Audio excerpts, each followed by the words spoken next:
This is Thank You Mama, weekly lessons from mothers all around the world.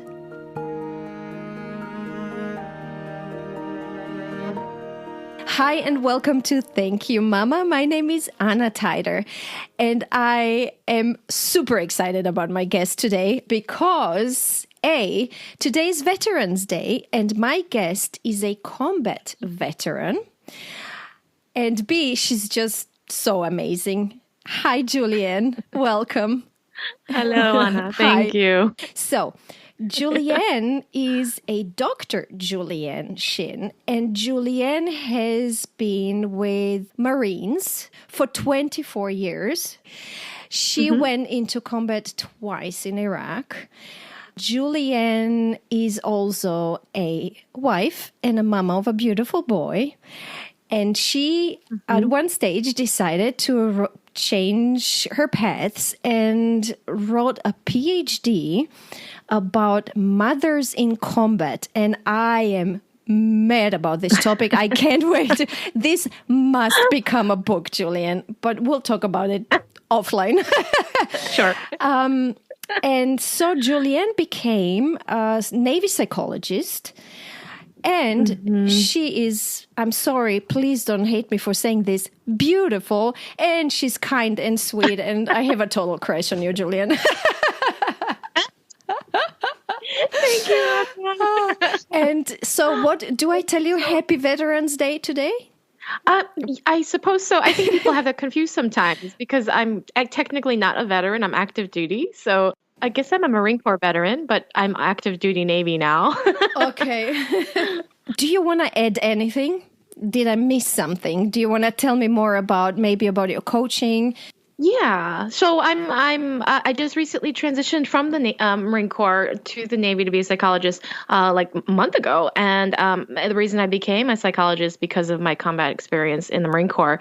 And also during the pandemic, similar to a lot of other people, I started doing coaching, and it's been such a passion of mine because I'm able to reach people in a different way, in a more authentic way. And I focused on my initial population. I focused on were mama entrepreneurs and professional women that work that also balance family. And so what I do on the side now, I call myself the mindset cured doc because I'm able to help people learn how to be more emotionally and mentally resilient, which is a key to how I've survived my last 25 years. I was just thinking about it. I was like, of course, if I had to choose a coach, of course I will go to a coach who has been through things like you've been. I'm proud to say that it took me a long time to get to this point, but I've taken my adverse situations and experiences as well as my failures, and I have turned them around to, invent a new me that is able to help others in a way that I wouldn't have been able to if I didn't have those experiences. So that's all combined with with this mother talk. So this is actually a good segue. What did you see as your failures? Oh, goodness gracious. That's so funny that you asked that because I think a lot of people who are high performers, they don't see themselves as high performers. And it's going to tie back to the way I was raised and with my mother's influence that I was always pushed to be a high performer. So because I never could please her, it was a continuous subconscious action forward to always try to do the best, but I felt like I wasn't ever doing enough. So that led me to this constant, achieving these high goals that I didn't realize were such high goals until like the last few years. So for me, the failures, when I say failures, just decisions that I've made in my personal life and just decisions that I've made in career. I mean, there's been, my career was never straight. It was like a weaving type of maze that I went through. So career decisions and personal decisions that I consider failures and were painful at the time, but have become a part of me and how I help others in their path. Julienne, what I find very interesting, because I went through this and my mom went through this, is exactly what you just mentioned, where helping people realize that having a very diverse professional background can be a strength. We are always told in schools you need this beautiful, straightforward CV, this beautiful story of climbing up your ladder. And then when you feel the need to change, you feel scared of that. And you think you are doing something wrong, like I did when after acquiring my MBA and working in this amazing corporate jobs for 15 years. I felt like this is not good for me anymore. I want to be a writer. And I had horrendous bad conscience. Like I was, I really thought I'm destroying myself in my life. And I think it's amazing that you just mentioned that. And this is something where you can support people in understanding it's good. Absolutely. I think also from immigrant parents, they have the strong philosophy of you follow one path and you the goal is to just work hard and make enough money to provide the best for your children. So the traditional way of growing your life is something that's people valued and thought that was the only way to go. So myself, because I was so different, my parents were always concerned because I always seemed to want to go my own way.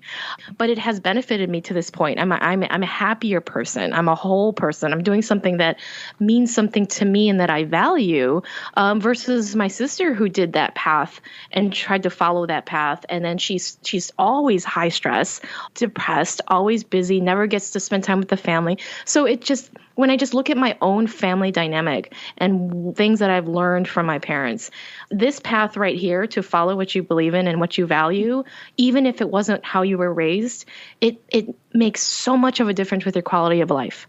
It does. And did you notice what I noticed when I made that hard decision? And thankfully, my mom was really supporting me in that.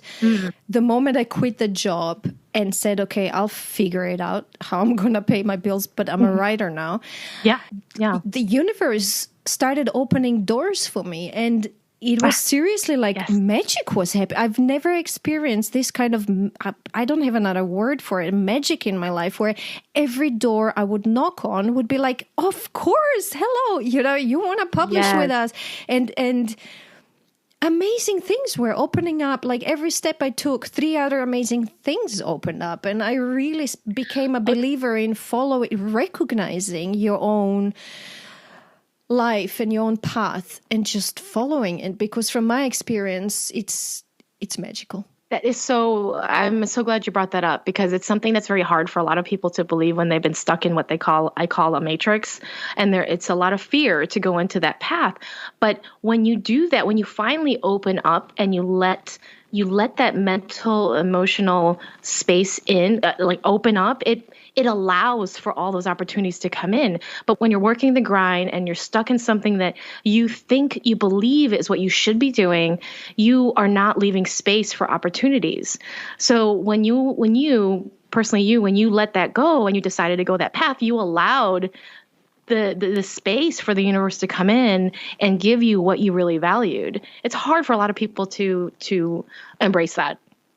It is. And it sounds like spiritual gibberish when we talk about it, but I know. I've experienced it, And I've seen my mom, who at 62 decided to do a completely new thing she's never done before. She decided to direct and just completely edit and direct her own art movie. And she was 62. Wow. And this movie, she started winning awards with it and going to international film festivals, and a museum, a big museum bought it for their permanent collection. And it's again this proof that A, it's never too late, and B, if you really follow it, it's, if you have the guts and do this courageous thing, it will pay off. Exactly. And I've just seen so many people that get stuck and they get too afraid to do what they really want because it's very unfamiliar to them. Exactly. And you need to leave safety behind, and that's hard. I remember, the idea of, I was so used to having this well-paid, safe job and everything. It's scary. Yeah. It's scary. It is. It is scary. I have two things before we jump into mom talk. First, I was just thinking when I was plugging in my microphone, I'm like, how do men react when they know you're a trained are trained, like, do they get scared and nervous? Do they find it fascinating, or do they run away when you go on a date and you're like, I'm trained to kill people? It's funny because it's the complete opposite. Oh, is it? Wow. Dating was I didn't always tell people what I did because it was too much of an attraction, I guess. I mean, I guess they find it sexy. I don't know. But you see, that kills this idea that men are scared of strong women, which is good. Agreed. Exactly. Yes. We like that. Absolutely. We like men to find strong women sexy. Awesome. Exactly. Yes. That's so funny. Okay, and my second question is, tell me more about your PhD. I'm really interested about it. So it's about mothers. Oh, yes. So I initially started writing just about women who went to combat and their experiences. But then when I got pregnant, I said, you know what? I don't know what their experience is like. And because of going through my own pregnancy and having a baby, I was like, how do people do this in the military? So I changed my topic to mothers that had been deployed and had little children when they left. And wow, just the stories that I heard were so moving, and at the commitment and tenacity and the strength these women had to try to retain their relationship and try to continue caring for their child in the way they wanted to, no matter the distance or the lengths. The best example that comes to the forefront of my mind is the one that she was fortunately an officer, so she had more control of the aviation side. And so she went to, I think, Bahrain or Iraq. I don't remember, but she was still pumped. And she found some freezer boxes and got some dry ice, wrapped it tightly. She like worked with pilots to have it shipped back home to the States. Are you serious? And she pumped milk while she was in Iraq and sent her. That's amazing. Yes. Wow. I know. And I don't know how many ounces she would do at a time, but she filled a big cooler each time and then would, work with the pilots to do this. I know, right? And amazing. Just women things like are that. Amazing. It just blew my mind. I know. Yes, I agree, right? Yes. I mean, just pumping is hard. For me, pumping and breastfeeding was such an emotional experience for me. And I felt betrayed and I felt like my body was not doing what it should do. And then when I finally got into it and I also worked, I was like, how do people on active duty do this when they get deployed? And I'm telling you, mothers just come up with the craziest things to make it happen. Wow. Amazing. No, I told you I'm going to push you until this is published as a book. But let's go to our main topic. Let's go to your mom, Corazon, who is from Philippines. She's from the Philippines, and she migrated here when she was, I think, in her mid-30s. Yes, mid-30s, because she was following her two sisters who were already here, and they told her she should come out. So she followed them. And your dad is Korean? Yes, he came from Korea at about 30, a late age too, like late 30s. Okay. And he was a dentist, and my mother was a teacher, and they just happened to meet. I don't know how they got connected because my father could barely speak English, so I'm not sure how that happened. But and they met in the States? They did. They met in Chicago, Illinois. Yes. Okay, and they had 2 daughters? They did. My sister, who is 2 years younger than I am. And then, and then I was first in 77 and my sister followed in 79. She came from a very dysfunctional family, a family of 8, I think. And then her mother was a very strong businesswoman. She was very well-known name. So they had money wherever they were in their village and in the Philippines.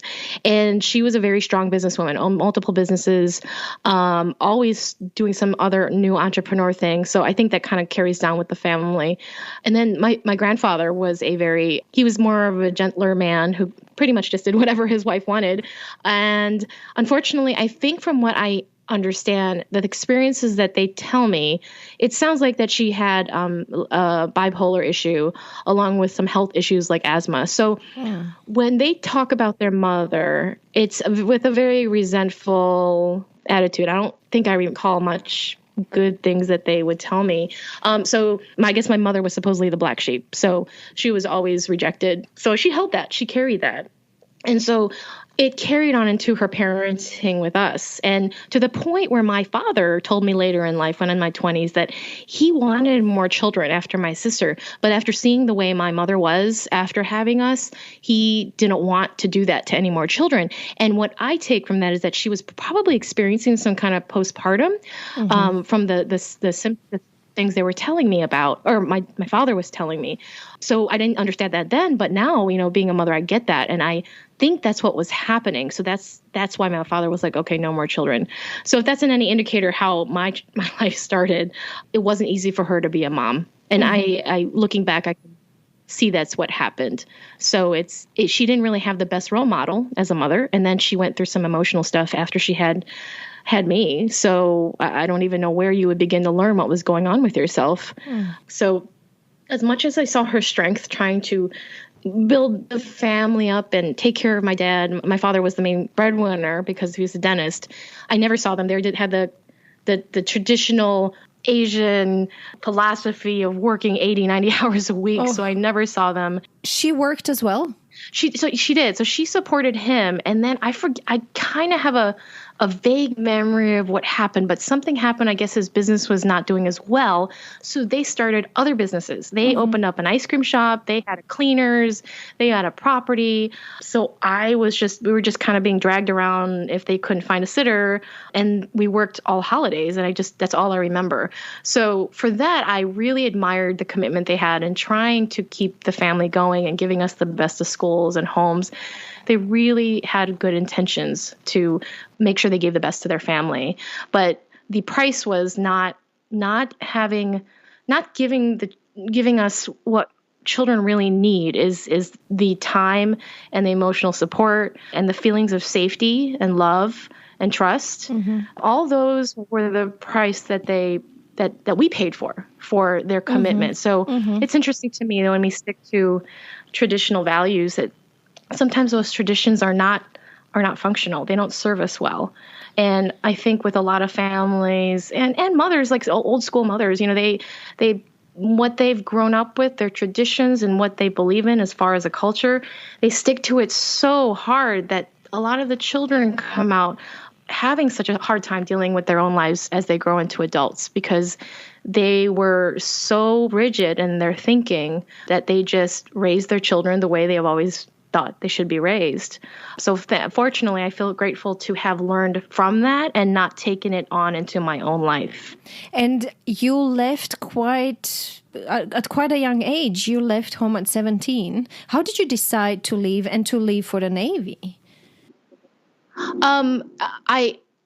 I had been trying to get away from home for a while because it was a very dysfunctional, violent, angry childhood home. I didn't feel safe. School was my way to get away. So it was kind of a natural progression that as soon as someone told me about the military, I think it was a friend I just met. I didn't know nothing about the military, nothing. And as soon as she said it, she said the Marine Corps. And I was like, oh, what's that? And so, of course, when I meet these recruiters in these handsome uniform, of course, I'm going to say yes. I mean, how can I say no to that? I mean, there's the Marine Corps. I don't know if you know anything about the Marine Corps, but they're so about the way, about looks. Like we're so about pristine about our uniforms and about the way we present ourselves. So yeah, they sell themselves very well. And at 17, that's wow, that's amazing. So I immediately jumped on that, and I had to wait about a month before my parents would sign the papers because I was so young and I was so scared that I wasn't going to be able to go. So I feel fortunate enough that I left at that age. That was a very, it's the reason why I feel like I'm functioning better today than I would have if I stuck around. Julienne, are they still alive? Yes, they are. They are. They're, almost 80s. Yeah, my father's like 83. My mother, wow. I think she's 79. Yeah. So they're very healthy and moving around. Like, I keep forgetting how old they are because they're still picking things up and cutting the grass, and it's crazy. Let's jump into lessons. And I think you already mentioned the first one. Yes. Yeah. And if I could say a little bit more about that one too. Yes, please do. Let's talk about lessons, which, as you mentioned, she didn't teach you directly, but indirectly. No. It's what I wish she taught me. Absolutely indirectly. Yeah, absolutely indirectly. And if I had not found myself, I probably would not have been able to get these lessons. But because I did, and now after being a psychologist and having my own child, she's taught me how much of an influence a mother's relationship can be on the child from the very beginning, and how it can last through a lifetime. I had no idea that all these feelings that I had, pain, the loneliness, the mistrust, the lack of security, all of these things that children need as a toddler, as a baby, growing up, I didn't realize the importance of them and how much they impacted my mindset as I was getting older. Because now that I look back, the military, I was able to push through the military and I did well, but it wasn't without struggle, a lot of pain. It was very, very hard for me. You would just never be able to tell on the outside. I didn't trust myself. I didn't trust others. I felt like I could never please my superiors. It's insane. All the feelings that I had that my mother instilled in me because she didn't give me the proper support and love and support I needed, it carried through my entire life. And I didn't even get out of that cycle until I'm 43 now, so maybe at 30s, maybe late 30s, so not too long ago when I realized what was happening to me. So now with my child, I am so conscious of making sure he knows that he's important, that he's loved, and that not judged, that he'll always have my love and support no matter what. All these things, I didn't realize how valuable and important they were to a growing child when they're young. They're taking in and soaking in everything, and our job as parents is to provide this foundation for them so that the rest of their lives does not feel like a big scary thing. And that's what happened to me. The world was a big scary thing, and I couldn't trust anybody. So as far as that relationship with my mother, I feel like if I had gotten that feeling of being loved, supported, I'd never be abandoned, that I always had somebody that I could trust to lean on, I would have been able to function a lot more healthier than I did.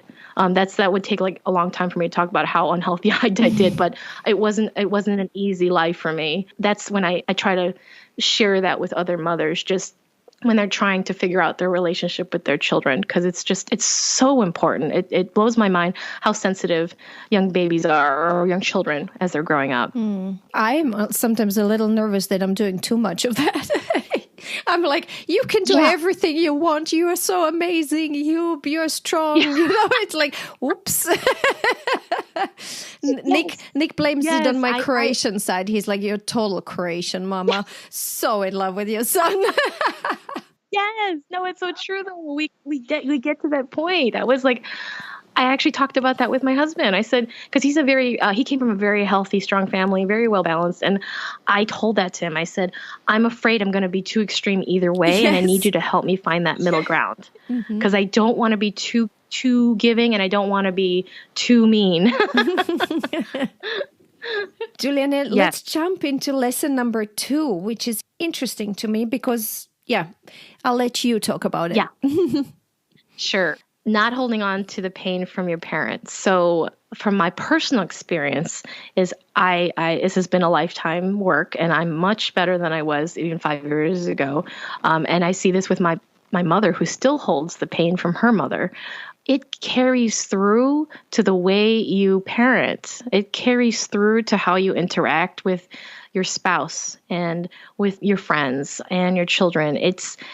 Again, it's part of this whole how she didn't give me the things I needed as a child to support myself. It causes like a lifetime of pain, really, and in relationships that are dysfunctional because you don't know how to have a healthy, functioning relationship. My mother to this day, my mother and her sisters, they hold so much resentment for their mother, and it's caused them to be against each other, to fight over things that happened 50 years ago, to to be depressed about it, and then they'll use it as an excuse about why they are a difficult person, to put it nicely. They'll always put the blame on their mother, and it blows my mind because they're all in their 60s, 70s, and 80s. And so I took that lesson to my own life, and I have worked and worked and worked to get past that pain, to try to have a better understanding of where my mother came from and why she was the way she is. And it's true. There's a certain amount, the person can't change unless they want to change. So that's another thing that I always try to remember, that no matter how much I talk to her about it, no matter how much I try to give my insight, she's going to believe what she wants to believe. And her lack of self-awareness, it keeps her in a state of depression a lot and unhappiness, and she's very negative. And I don't want to be that way. And that has been my goal. So in that lesson is not to hold the pain that she gave me as a child. And because I don't want that to be me. Mm-hmm. It's not me. Mm-hmm. But obviously it's easier said than done. I just wanted to say that, yeah. Sometimes you need professional help with that, because sometimes you're not even aware what hurt you. Like I don't want to say it's easy or simple, but when it's obvious, then you know what you have to work on. But often it's not obvious where this pain comes from and what hurt you or what hurt your mother, and you're inheriting it. No, you don't. Mm-mm. I interviewed a lady who works with that. Her topic is healing the mother wound, and it was extremely interesting talking about how certain pains and patterns sometimes get inherited from generation to generation. Like she said, you have to look at your grandmother, and see just look at it and analyze and see what feelings are being inherited throughout generations and heal that. Yeah, I think there's actually a scientific term for that, like generational, I forget what it's called. I guess you could put any word in there, but generational anything is a true thing. I mean, it can pass down if you don't realize, if you don't recognize what's happening, and it can become a cycle if you don't break yourself out of it, which is I've done it so far, and I plan on continuing to keep the cycle broken. And forgiving, I think that's also a big part in all of that. Oh my gosh, yes, absolutely. Forgiving it took a long time, but once you forgive, it also weighs, the weight is off you as well. Yes. Once you forgive. Yeah. Let's jump into the last one. Yes. So I've talked a lot about this. I think I mentioned a few minutes ago about my mother not being self-aware. So emotional intelligence is something that I teach as part of my coaching as well. It involves a lot, but I think the most important as far as right now is being self-aware of your emotions and how they are serving you and where they come from. I think those three things about emotional intelligence. My mother did not come from a time that even considered feelings a factor. Like it just, you just did what you had to do to survive, and you went to school, you helped your family, and that was it. So, emotions were almost like weak. So from her not being emotionally aware of what was happening, it really impacted everything else. So I think it pretty much encompasses everything I've discussed in the last 20 minutes. She wasn't aware how her own emotions throughout my entire life affected the way she interacted with me, interacted with my sister, how she saw the world. It caused my sister and I to have just a hard time trying to figure things out for us as we got older. So now, when I look at that and I think about that, I'm very aware now with how my feelings as a mother impacts the way I see what my child does. I mean, he's only 2, but when you're frustrated and you're tired, or your husband upset you or something, you can react in a way to your child that wasn't necessary. And then a child doesn't understand that. A child doesn't understand why you did that. All they see is that, I made mommy mad, or I made mommy cry, or I made mommy sad. And then they attribute it to themselves. They think they did it. And that was my cycle with my mother, that I felt like I was always the one responsible for her pain. And I don't ever want my tiny child to ever feel that and carry that weight. I think that encompasses really everything I've talked about so far, but it is something that I make sure to incorporate into all of my coaching and with all my patients as a Navy psychologist, because it helps people be more aware of how their emotions can impact how they interact with other people. I think majority of population are not very aware. We kind of go with the flow and just kind of walk through life without really thinking about where we play a role in this world and how we impact those around us. And it makes me sad. It makes me really sad. We're working on waking up. Yes. Step by step. Exactly. But one thing I do want to say, and I know that I talked a lot about her not teaching me anything, but I fortunately had the wonderful experience of having the mother that I always wanted when she helped me take care of my son for a month. I was afraid about how it was going to be because we've never gotten along, but he was only a few months old and I was struggling to learn how to, put a baby to sleep. And, I was nervous about doing different things with him because he's my first child. And I have to say, she made me feel like a relationship that I never had with her. So fortunately, I'm able to replace or at least start my life differently with my child, because she treated I think a lot of people say this. She treats my son differently than she did with me. Mm-hmm, so just watching that love and then having her help me through it, it was very, very meaningful, considering I never really got a lot of that when I was growing up. So I just wanted to end on a good note. Isn't it the most beautiful present our mothers can give us? Because my mom flew from Croatia to Los Angeles to be with me. And she stayed with me she planned to stay for 3 months. I think she stayed for 4 months or something like that. And it meant so much for me at that stage, although I was already 40 and the person I was, it meant so tremendously much that I was somebody's child in the moment when I became a mom. And I think this is one of the biggest presents our moms of women can give their daughters, is this presence and this help when they become moms. That's really beautiful. Oh my gosh, it was.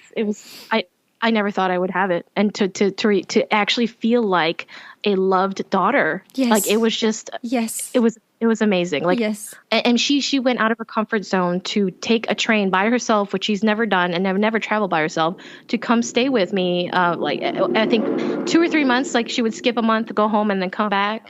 I was so impressed by her love she had for her grandchild, and she made me feel important for the first time in my life. Oh, so yes, it's so important, that relationship.